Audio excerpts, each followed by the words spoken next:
What's up, everybody, and welcome back to the channel today for another review. Now, today we're reviewing a documentary that I know if you've seen this trailer, you are instantly going to be interested about it.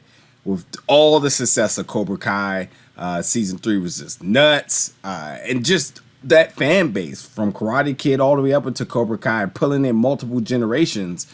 It's a very hot franchise right now. But there's one key thing missing, and it's the absence of Mr. Miyagi. And the thing is, yes, he's passed, we get it, and the heart and soul and the essence of the Cobra Kai series lives through him without a doubt. They honor him like no other. But it's the nostalgia of that. Everybody else is being able or having an opportunity to return, and regardless if you're seeing old footage of Karate Kid, or they're paying homage to him somehow within the series, it's still like, man, it would just be so cool to see Mr. Miyagi in this. What would he do?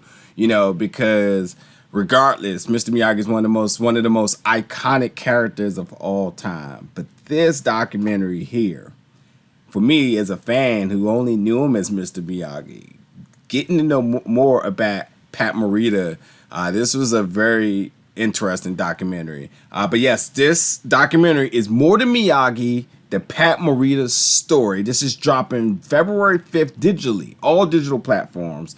And this Pat Morita documentary is, in fact, reeling back the curtains of the life of this man, the struggles he's went through, a bunch of things. I'm going to go down all of it, but yes, as it says, more than Mr. Miyagi, all the different roles he's taken, all the struggles he's had, and getting to know him on a family level, as just everything with him. So really good timing again with the success of Cobra Kai season 3. This is really well placed, and this is something that needed to be done, little if you know it or not, because this is a manuscript that he started in 1996 and he couldn't finish it. So he asked his wife on his deathbed to complete it and get it done. And Evelyn had a task ahead of her, and she got it done. Again, this is released in February 5th, 2021 on all digital platforms. But yeah, we're getting to know a lot about him. A lot of things that, some people may not even know and take for granted. Like, for one, he was of Japanese parents and actually didn't know karate. Believe it or not, a lot of people thought that the Mr. Miyagi role was just the elevated version of him, and in some ways it was. But one thing to really stand out from that is that he did not know karate. His three daughters also declined to be interviewed for this, which I thought was really interesting as well. But yeah, he spoke about the times of him being a comedian, and the other films and shows that he did. So you're getting to see like how his placement and all these other shows. I mean, obviously the height and plateau of his career is the Mr. Miyagi character, arguably, because he had some other good roles as well too. But yes, he's definitely was firsthand a comedian, in which he didn't even want to do that too, because he wanted to be a doctor, but struggled within his family, happened to help with the family finances, so happened to put his dreams to the side in order to bring finances into the family, and ultimately became a comedian until he ultimately became an actor. And some other interesting things. When he was a kid, he dealt with spinal TB, which really left him immobile for a long time. A very small percent chance of ever walking, yet alone living. And he had an experimental procedure that ultimately gave him another chance. And I thought, like, a miracle, just an absolute miracle. And then he talked about some other things too that to me was no surprise, but hearing it from him it just felt a little different. He talked about the discrimination in Hollywood and how the cast typing that he had to deal with, the type casting that he had to deal with as well, and how that ultimately never almost gave him another chance in anything, period. He thought it was a one-trick pony. Boy, were they wrong. You also talked about Pearl Harbor and the effects with that event, that historic event in American history, how that affected him and his family, how his family was taken to relocation centers, aka American concentration camps, and how even once they were released, how they had to pretty much claim to be Chinese to avoid discrimination and racism that the country really projected over the Japanese. So like the fact that, you know, even being American, but being Japanese American, and he had to be Chinese in order to really protect himself and, you know, to allow opportunities for him. So really crazy story to kind of hear from him. And then while I'm talking about this too, yeah, he narrated some of this documentary as well, but majority of it was by his wife, Evelyn, his third wife, Evelyn, who did majority of the talking, really giving insight behind the stories that he had wrote. And then because she kind of did it in like a podcast / like studio style, so she's kind of being interviewed about it, but also again giving additional details from her recollection of some of the things he spoke about.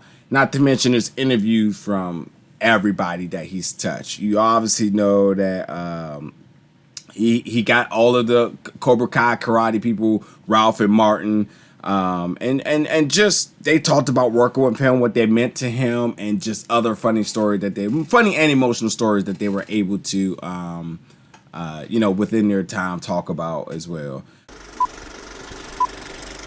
The payoff scene in the backyard, all the chores, what they meant.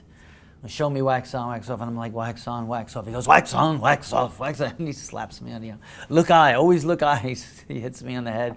Those are just little moments that infuse that likable humor amid the student-teacher relationship.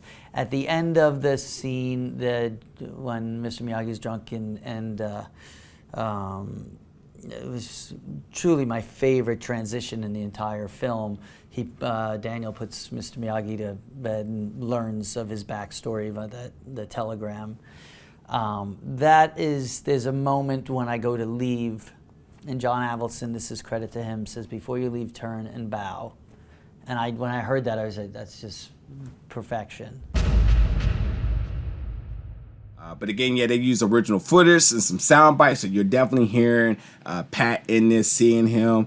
But ultimately, you know, the biggest thing is talking about his struggles with alcoholism. And it's just a really sad thing because alcoholism is an addiction. It's a disease. And this is what claimed his life. And he had so much to give. And he gave a very, very lot in his lifetime. But ultimately, he was never able to overcome his battles and struggles with alcoholism. But the biggest thing about this is that he wanted to make sure that that wasn't sugarcoated, because he wanted this documentary to be able to touch, if it just touched one person to save their life so that they didn't take the same road he did, then his job was done. And it's just all the way to the end, did he just continue to be all of our heroes. So it's a really, really interesting documentary. The reason why I wouldn't go as far as saying it's good, because I've seen some really good documentaries as far as production and everything, but for what a documentary is worth, this one definitely piled on a lot of good information, testimony, interviews, really emotional and so on, along with the good footage, the original footage and sound bites. So all of that really brought it all together good, and it had a really good independent feel for a documentary, because, and I just want to stress that, because like there are some documentaries that productions are just going way through the roof, and this one was the more intimate,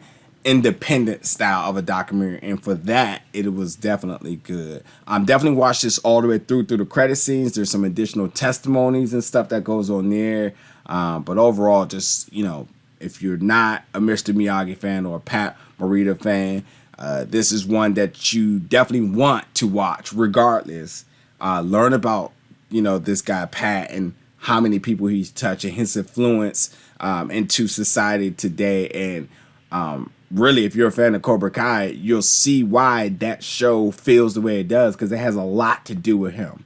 And they honor him in every way they can possible. And you just see why things are the way they are. You know, telling a good lesson, but also a little bit of comedy to it, but also getting down to the nitty gritty seriousness in it. It's all in resemblance of what Pat's life really is, to be honest. So, but yeah, check this out February 5th on all digital platforms.